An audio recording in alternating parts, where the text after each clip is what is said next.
Hello student, welcome once again. बच्चों, आज की इस वाले वीडियो से हम लोग आर एस वाला क्लास 9th का एक नया चैप्टर स्टार्ट करेंगे। Chapter number 7, lines and angles. लेकिन ये हमारा चूंकि पहला वीडियो है तो मैं इसमें आपको थोड़ा सा बेसिक इंट्रो करा दूंगा इस चैप्टर का, जिससे आपको जब इस चैप्टर को सॉल्व करना रहे ना, तब आप आसानी से समझ सकते हो कि एंगल क्या होता है, सप्लीमेंट्री एंगल, कॉम्प्लीमेंट्री एंगल। ये सब चीज़ों के बारे में आपने पहले पढ़ रखा है क्लास 6-7 के आर एस वाला बुक में। ये पहले ही से दिया हुआ है, मैंने आपको पढ़ाया भी है। लेकिन अब चूंकि दोबारा से आ गया है ये सब चीज़ें, तो मैं थोड़ा चाहता हूँ कि एक छोटा सा इंट्रो कर लेते हैं। उसके बाद फिर हम लोग अगले जो वीडियो रहेगा ना, उससे आपको इसके जो एक्सरसाइजेस हैं उनको मैं आपको सॉल्व करना सिखाऊंगा। तो चलिए स्टार्ट करते हैं और इसका जो बेसिक इंट्रो है वो अपन ले लेते हैं। और हाँ, जो मैं आगे के वीडियोस बनाऊंगा अभी ना एक्सरसाइज का, उनका लिंक आपको पता ही है अगर आप मेरे रेगुलर स्टूडेंट हो तो, कि मैं नीचे डिस्क्रिप्शन बॉक्स में सारी वीडियोस का लिंक प्रोवाइड करा देता हूँ। आप नीचे जाना डिस्क्रिप्शन बॉक्स में, ऑल वीडियोस ऑफ चैप्टर 7 में क्लिक करना, आपको इस चैप्टर के सारे वीडियोस मिल जाएंगे। अब चलिए यहाँ से स्टार्ट करें कि सबसे पहले समझो एंगल क्या होता है। तो जब कभी भी दो रे आपस में इंटरसेक्ट करते हैं किसी भी पॉइंट पर, जैसे देखो एक रे इधर जा रहा है, एक रे इधर जा रहा है, तो जब इंटरसेक्ट करते हैं ना, तो उनके बीच में एक यहाँ पर एंगल बनता है। जो पॉइंट होता है इंटरसेक्शन का, यहाँ पर इसको वर्टेक्स बोला जाता है। ये जो हमारा पॉइंट ए है ना, ये वर्टेक्स कहलाएगा। ठीक है, तो इस पॉइंट में जो एंगल बन रहा है ना, यही हमारा एंगल कहलाता है। देखो जैसे कि मैं अपना फिंगर के लिए समझाता हूँ आपको। मेरे फिंगर है, थोड़ा सा ज़्यादा जूम हो गया इसलिए थोड़ा ज़्यादा बड़ा बड़ा दिख रहा है। इतना बड़ा नहीं भाई मेरा फिंगर, ये देखो छोटे छोटे फिंगर है।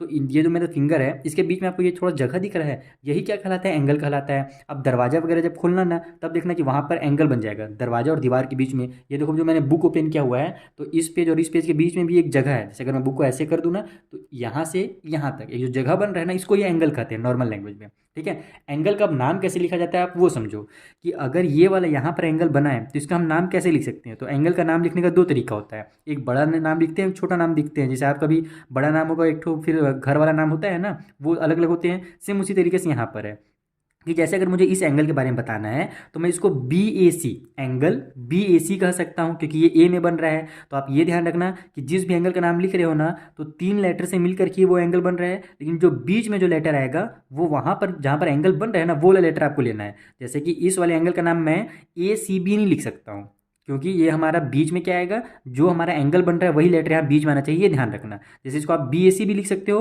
और सी ए बी भी लिख सकते हो। समझ में आया मेरी बात, बस ए जो है वो बीच में आ जाए, या फिर शॉर्टकट में डायरेक्ट एंगल ए लिख सकते हो। और अब अपन अब क्लास 9 में पहुंच गए हैं, तो डायरेक्ट हम लोग नाम लिखेंगे ज़्यादा। जब जरूरत पड़ेगा कि जब हम लोग को एकदम अच्छे से समझाना रहेगा कि हम लोग इसी एंगल के बारे में बात कर रहे हैं, तब फिर पूरा नाम लिखेंगे, नहीं तो अगर जरूरत नहीं है तो डायरेक्ट नाम लिखेंगे। तो ये एंगल ए हो गया। राइट एंगल क्या होता है, तो एक ऐसा एंगल जो 90 डिग्री का हो उसको राइट एंगल बोलते हैं। देखो ये बचपन से पढ़ते आ रहे हो। कब बनता है राइट एंगल, जब जैसे देखो इस तरीके से सीधा एक लाइन चल रहा है और उसके ऊपर दूसरा एकदम सीधा लाइन आ जाए, है ना, तो यहाँ पर बीच में 90 डिग्री का एंगल बनता है, और इस 90 डिग्री के एंगल को ही राइट एंगल कहा जाता है।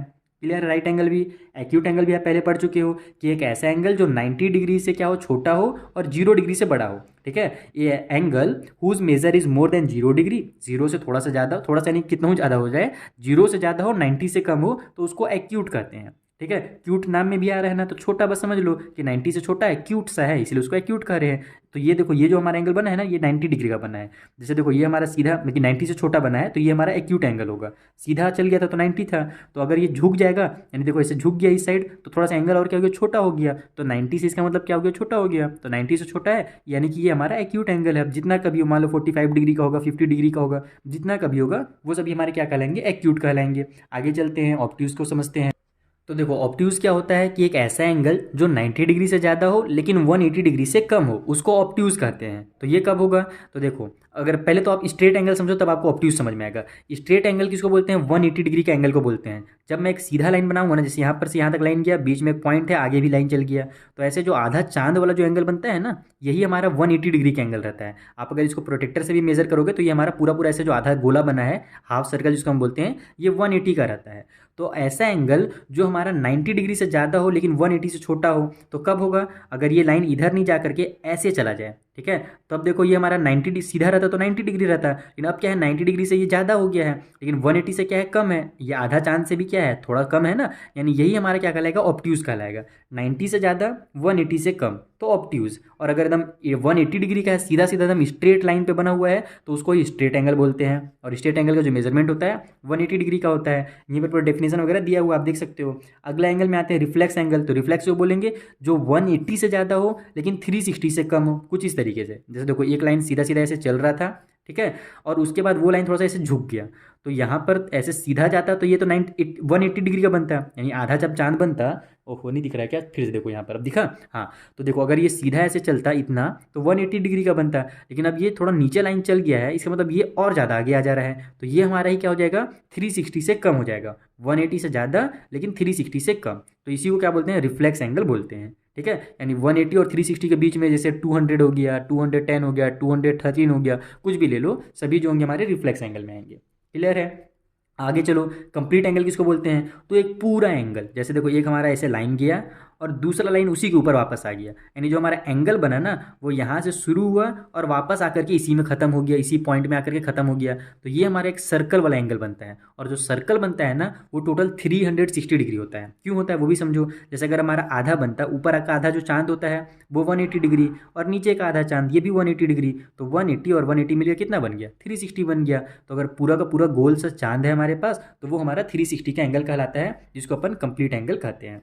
कॉम्प्लीमेंट्री किसको कहा जाता है ये भी समझ लो, कि दो एंगल को जब अपन ऐड करें और 90 डिग्री आ जाए तो उसको हम लोग कॉम्प्लीमेंट्री एंगल्स कहेंगे। जैसे कि मान लो 50 डिग्री का एंगल है और 40 डिग्री का एंगल है, दोनों को ऐड किया तो कितना आ गया, 90 आ गया, तो 50 और 40 क्या है, आपस में कॉम्प्लीमेंट्री एंगल है। वैसे ही अगर हमारा मान लो कि 82 डिग्री का है और 8 डिग्री का है, तो 82 और 8 कितना होगा, 90 हो जाएगा, तो ये दोनों भी आपस में क्या है, कॉम्प्लीमेंट्री हैं। सेम उसी तरीके से सप्लीमेंट्री होता है कि अगर अपन ऐड करें और 180 डिग्री आ जाए तो हमारा वो सप्लीमेंट्री कहलाएगा। जैसे कि मान लो एक 100 है और दूसरा 80 है, तो दोनों को ऐड करने के बाद 180 आ गया ना, तो ये दोनों क्या है, आपस में सप्लीमेंट्री एंगल कहलाएंगे। सिंपल। उसी तरीके से जो यहाँ पर दिया हुआ है कि एक दे दिया 30 डिग्री और एक 150 दे दिया है, तो देख लो 30 डिग्री और 150 डिग्री दोनों को ऐड करोगे कितना आएगा, 180 आ जाएगा। यानी ये दोनों एक दूसरे के क्या है, सप्लीमेंट्री एंगल्स हैं। तो ये बेसिक बेसिक चीज़ें, ये सब आपको पहले से पता है, लेकिन अपन इंट्रो ले रहे हैं तो इतना थोड़ा सा करना जरूरी है, क्योंकि आगे जब आप क्वेश्चन करोगे ना एक्सरसाइज 7 का, तो उसमें आपसे ये सब चीज़ें पूछी गई हैं।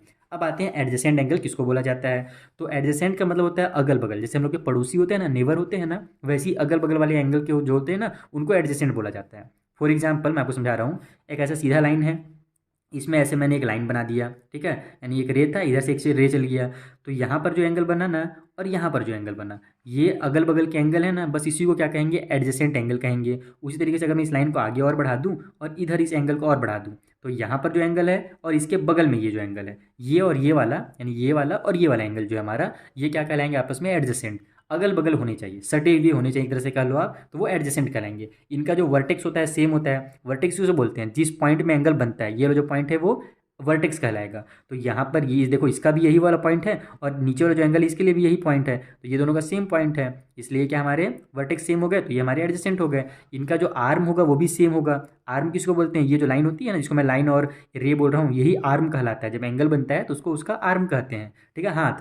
तो ये जो हमारा आर्म है ये दोनों का क्या है, सेम है, इसके में भी आ रहा है और इसके में भी आ रहा है। उसके अलावा जिनको जो देखो कभी भी जो एंगल बनता है दो आर्म के बीच में बनता है, जैसे मैंने अपने फिंगर का एग्जांपल दिया था, तो एक देखो ये वाला फिंगर मेरा और एक ये वाला फिंगर, ये दो आर्म मिल करके हमारे बीच में क्या बना रहा है, एंगल बना रहा है। तो जो दूसरा वाला आर्म होगा, एक तो कॉमन आर्म होगा एडजेसेंट एंगल में, और दूसरा वाला जो आर्म होगा ना वो कॉमन आर्म के अपोजिट साइड में होगा, यानी कि दूसरे साइड में। देखो एक इधर है और एक इधर है। इस वाले एंगल को बनाने के लिए जो एंगल आर्म लग रहा है किधर आ रहा है, और इस एंगल को बनाने के लिए इधर लग रहा है। तो इस जो कॉमन आर्म है उसके इधर, यानी कि दोनों अलग अलग साइड में होते हैं कॉमन आर्म के, ठीक है। तो ये एडजेसेंट एंगल है। सिंपल लैंग्वेज में पड़ोसी एंगल इसको कहा जाता है। अपने माइंड पर बैठा लो कि नेबर वाले एंगल हैं अगर आमने सामने वाले, तो वो हमारे क्या हो जाएंगे, एडजेसेंट हो जाएंगे, ठीक है। Linear pair of angles, linear pair किसको बोलते हैं एंगल का, तो जब दो एंगल को अपन ऐड करें एक सीधी लाइन पे, ये ध्यान रखना कि एक सीधी लाइन पे हो और उन दोनों का जो सम है 180 डिग्री है, तब वो लीनियर पेयर कहलाएगा। तो ऐसा कब बनता है, इसी टाइप से बनता है। जैसे देखो यहाँ पर ऐसे फोटो दे दिया है, फिर मैं आपको फोटो, अच्छा फोटो दिया हुआ तो मैं इसी से आपको समझा देता हूँ। तो जैसे इस फोटो को आप देखो, यहाँ पर एक हमारे पास लाइन बना हुआ है ए बी, ठीक है, उसमें एक रे जो आ गया सी डी आ गया, तो यहाँ पर एक एंगल बना और यहाँ पर एंगल बना। एक सीधी लाइन पे दो एंगल बन रहे हैं, और अगर अपन इधर वाला एंगल और इधर वाले एंगल को मिला दे तो आधा चांद की तरह हो जाएगा, जिसको मैंने आपको क्या बताया था पहले, स्ट्रेट लाइन वाला एंगल। तो बस ये हमारा यानी कि 180 डिग्री का बन गया। और जब कभी भी एक सीधी लाइन पे दो या दो से ज़्यादा एंगल 180 डिग्री बनाते हैं ना, तो उसको हम लोग क्या बोलते हैं, लीनियर पेयर कहते हैं, ठीक है। अब यहाँ पर सवाल आता है कि इसका नाम कैसे दिया जाएगा। तो जैसे कि मैंने आपको शुरू में बताया था कि जब जरूरत पड़ता है तब हम लोग उसका बड़ा वाला नाम लिखते हैं, जब जरूरत नहीं पड़ता है तो छोटा नाम लिखते हैं। जैसे अब यहाँ पर इधर जो एंगल बना है वो भी पॉइंट सी में बना है, ये जो हमारा वर्टेक्स सी है, इधर वाला एंगल भी वर्टेक्स सी में बना है, इधर वाला भी सी में बना है। तो अगर मैं इसको भी एंगल सी बोलूँ और इसको भी एंगल सी बोलूँ तो नाम तो गलत हो जाएगा, क्योंकि दोनों एंगल सी तो हो नहीं सकते। इसीलिए इधर वाला जो एंगल है उसको अपन ए सी डी या फिर डी सी ए कहेंगे, और इधर वाला जो एंगल है ये वाला, इसको अपन डी सी बी या फिर बी सी डी कहेंगे। तो यहाँ पर BCD दिया है और ACD दिया हुआ है। इसीलिए बड़ा, जब एक ही पॉइंट पे जब दो एंगल बन जाता है ना, तो उसको हम लोग बड़ा वाला नाम से बताते हैं कि हम लोग इधर वाले की बात कर रहे हैं या इधर वाले के बारे में बात कर रहे हैं। ठीक है, ये भी आपको समझ में आ गया। आगे चलते हैं, ये वाला देखो वही चीज़ है। यहाँ पर मैंने बताया ना आपको, जैसे कि दो या दो से ज़्यादा, तो दो एंगल मिल करके 180 डिग्री का बना है। यहाँ पर तीन एंगल बन रहा है, अच्छा चार बन रहा है। देखो एक एंगल यहाँ पर बना है, एक यहाँ पर बन रहा है, एक यहाँ पर बन रहा है और एक यहाँ पर बन रहा है। अगर सभी को मिला दोगे तो देखो एक लीनियर पेयर आ गया, यानी एक सीधी लाइन पे बनने वाली आधा चांद हो गया। तो ये भी हम लोग के जो चारों एंगल हैं वो क्या हो गया, लीनियर पेयर हो गया। और सभी ओ में बन रहा है। देखो तो सबको तो अपन एंगल ओ बोल नहीं सकते हैं, इसीलिए इधर वाला जो एंगल बना है इसको AOC बोलेंगे। यहाँ पर ये जो एंगल बना है इसको COD बोलेंगे। इधर जो एंगल बना है इसको DOE बोलेंगे। ये लास्ट में जो एंगल बना है इसको EOB बोलेंगे। सभी में ओ तो आ रहा है, लेकिन बीच में आ रहा है, तुमको समझ में आ जा रहा है कि EOB यानी कि ये वाला एंगल है। अगर मैं बोलूँ COD कौन सा होगा तो आप समझ जाओगे COD यानी कि ये वाला एंगल है। इस तरीके से इनका नाम दिया जाता है। और कुछ बच गया, हाँ वर्टिकली अपोजिट एंगल बच गया है। इसको भी आप समझ लो जल्दी से कि वर्टिकली अपोजिट एंगल किसको बोलते हैं, कि जैसे यहाँ पर एक एंगल बना हमारा और यहाँ पर जो एंगल बना, ये दोनों आपस में क्या होते हैं, हमेशा इक्वल होते हैं। जो वर्टिकली अपोजिट एंगल्स होते हैं ना वो हमेशा इक्वल। जैसे देखो यहाँ पर AOD जो दिया भी हुआ है हमको, AOC सॉरी, इधर से AOC दिया हुआ है और BOD, ये दोनों एंगल, ये दोनों आपस में क्या होंगे, इक्वल होंगे। यानी इधर वाला और इधर वाला ये आपस में क्या होगा, इक्वल होगा। उसी तरीके से हमारा ये जो है BOC और AOD, ये वाला इधर से, यानी कि जो मैंने शुरू में आपको बताया ये वाला और ये वाला, तो वर्टिकली अपोजिट जो होते हैं ना वो आपस में हमेशा इक्वल होते हैं। अगर इधर वाला मेरा 120 डिग्री का है तो नीचे भी 120 डिग्री का ही होगा। इसका काम आगे पड़ेगा भी आपको, जो बहुत सारे प्रूफ करने के लिए दिए रहेंगे या फिर एंगल को फाइंड करने के लिए दिया रहेगा ना, वहाँ पर इसका आपको जरूरत पड़ेगा। तो ये ध्यान रखना। ठीक है, देखता हूँ और कुछ बचा है क्या, तो नहीं बचा है। अब नेक्स्ट पेज में हमारा जो है ना पूरा ये चैप्टर ट्रायंगल स्टार्ट हो जा रहा है। तो बस यही है आपका, मैं जो बेसिक सा चीज़ है ये सब अब देखो पहले पढ़ चुके हैं। जैसे पहले ही बताया क्लास 6-7 में आपने पहले ही एंगल्स के बारे में पढ़ रखा है। चैप्टर नंबर वहाँ पर भी मेरे ख्याल से 13 या 14 था, जो भी था याद नहीं आ रहा, लेकिन पढ़ाया हूँ इतना तो कन्फर्म है, आपने भी पढ़ा होगा। तो बस वही सब चीज़ें हैं, बेसिक हमारा थोड़ा रिवीजन हो गया। अब मिलेंगे हम लोग नेक्स्ट वाली वीडियो में, यहाँ पर जो एक्सरसाइजेस हैं उनको मैं आपको स्टार्ट कर दूंगा और अच्छे से डिटेल में समझा दूंगा। चलिए मिलते हैं नेक्स्ट वीडियो में, तब तक के लिए थैंक यू फॉर वॉचिंग।